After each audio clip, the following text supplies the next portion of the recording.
ٹھیک ہے، ایک تو لیول پلینگ فیلڈ کا آپ مطالبہ کر رہے ہیں، بار بار کر رہے ہیں، اور آپ یہ بھی ایک پوائنٹ آف ویو ہے آپ کی پارٹی کا کہ جی ہمیں کارنر کرنے کی جا رہی ہے. اور بلوچستان میں دیکھا باپ پارٹی کے لوگ پیپلز پارٹی میں آئے، کچھ شامل ہونا چاہتے تھے وہ پھر نہیں آئے، جو شامل ہیں وہ بھی باقی پارٹیوں میں جانے کے لیے پر تول رہے ہیں. پنجاب میں ہم نے دیکھا کہ جو لوگ پی ٹی آئی سے گئے وہ ایک الگ پارٹی بنی، وہاں گئے، پیپلز پارٹی کی طرف کم لوگ آئے.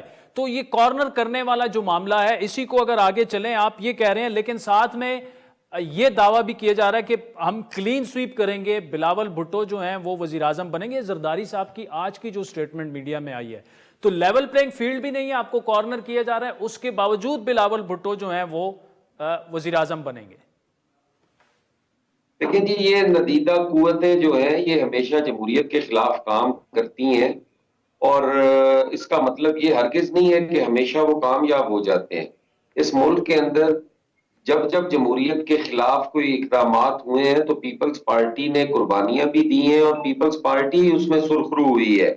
آمریت کے خاتمے کے نتیجے میں پیپلز پارٹی آئی ہے. اس کا ہرگز مطلب نہیں ہے کہ آمریت جو ہے وہ جمہوریت اٹھا کے ہماری گود میں ڈال دیتی تھی.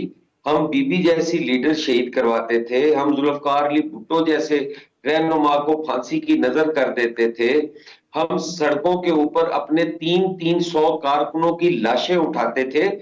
اس کے بدلے میں یہ جمہوریت ہم لے کر آتے تھے. ہم پیپلز پارٹی جو ہے وہ یہ نہیں ہے کہ جب بھی اقتدار میں آئی ہے تو کسی نے خوشی سے اس کو اقتدار دیا ہے. پیپلز پارٹی مجبوری بن جاتی تھی، پیپلز پارٹی کے بغیر گزارا نہیں ہوتا تھا، تو پیپلز پارٹی کو اقتدار ملتا تھا. انشاءاللہ تعالی جو آصف علی زرداری صاحب کا یہ نعرہ ہے کہ Bilawal Bhutto prime minister of Pakistan بنیں گے، یہ حقیقت ہے. انشاءاللہ تعالی پیپلز پارٹی آج بھی دیکھ لے، کل جو ضمنی انتخابات ہوئے ہیں بلدیاتی سندھ کے اندر، اب تو ہماری حکومت نہیں ہے، پیپلز پارٹی نے وہاں بھی سیٹیں جیتی ہیں اور بڑی عزت سے جیتی ہیں.